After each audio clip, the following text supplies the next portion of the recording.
Hi guys, welcome back to my channel. Grab your rigatoni pasta, for we are making dyed colorful rainbow pasta for a craft to do with your kiddos. Make a little necklace. It's St. Patrick's Day. Right out of the gate, look at the lighting in this video, whack, but the content's good, so stick with me.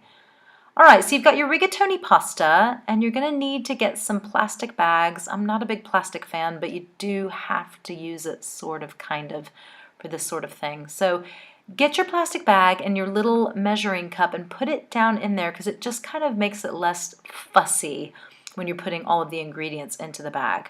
You're going to need to start with some white vinegar. I've heard that you can use vodka also, but why would you waste vodka? Vodka's for drinking.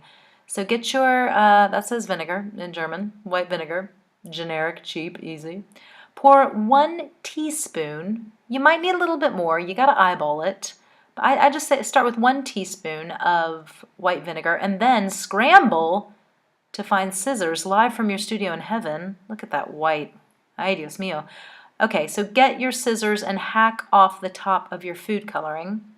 You've got your bag there, your vinegar's in it, and you just need some food coloring. If only you could hack your finger off while opening the food coloring. Do a few drops in there. I did about 8. You don't want to do too much because then it doesn't dry properly. So I would do between 5 and 8. Then you want to count out your rigatoni if you're doing it for a specific class project. Otherwise, just grab a handful. I'd say like about a cup, maybe a cup and a half. Give it a big swishy, swishy, swish in your hands just to mix all the ingredients together, a little shake and bake. You can see there it has turned a nice, super fun yellow color. And that's it. It's so easy. Uncooked pasta, dyed an array of beautiful colors so that you can make little pasta necklaces with your kiddos. Super, super easy. But that's not all we're going to do today. We're going to dye a bunch of those and do a little baked treat for St. Patrick's Day. So please stay tuned. Look at my mouth, guys. What am I doing? Watch. This is going to be a continuing trend. My mouth. Watch my mouth during this whole thing. Now we're doing all the other colors. And I'm in concentration mode, and apparently I do a weird thing with my mouth when I'm concentrating.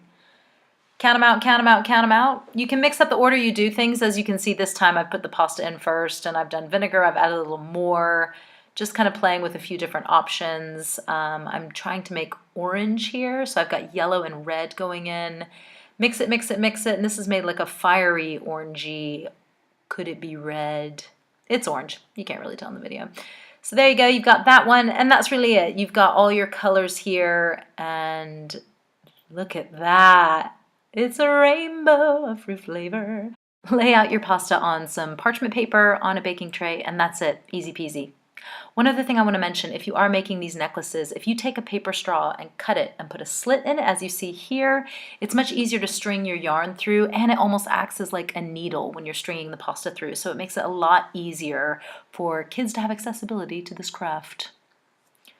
Next, we're going to make some, you love them as much as I do, Rice Krispy Treats. So get your Rice Krispies, some butter, lay it directly on the cutting board, some green food coloring, and some marshmallows. You're going to want to put all of those into a large Dutch oven in this order. First, let's do butter. On a low heat, I've got mine on like a mid-4 setting. Put that in there. Make sure your helper's close by so he can give you little cuddles as you're cooking. He's adorable. He's going to come up and help. Good for child safety, have him right next to the hob. Okay, so he's going to pour all the marshmallows in. We had to use jumbo ones because it's all we could get here, but little ones probably, the little mini size probably work better. Gradually, they're going to start to melt.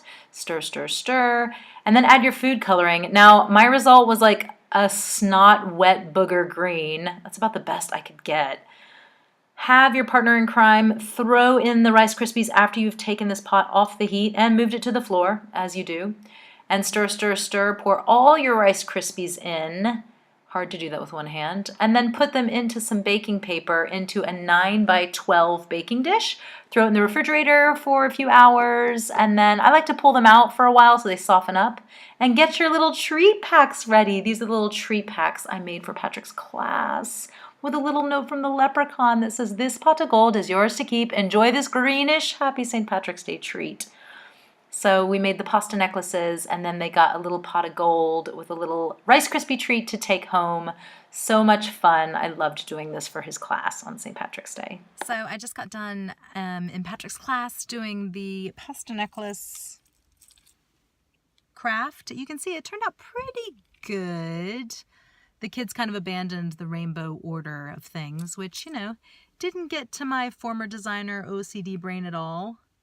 No, it was fine. The pasta was a little dry because I left it out in the sun too long and the colors faded a bit, but that's my own fault. Learn from my mistakes. Don't do that.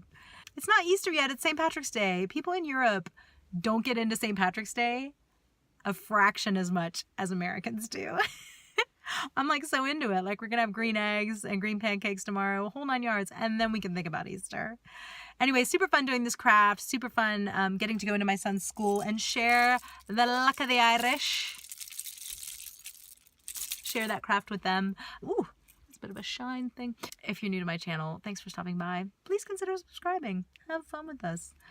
We talk about all things trying to conceive, infertility, miscarriage, just to lift it up a bit, crafts, parenting, expat life, all of that stuff on my channel. It's a wide mix based on what we are up to over here in Switzerland. You can find me on Instagram at Eileen Vincett, where I share all the magic. And this guy thinks I'm videoing him, but just drove by. He gave me a weird look. I don't think Swiss people are so down with being videotaped. Is anybody though? I hope you guys have an awesome weekend. I will talk to you soon. Bye.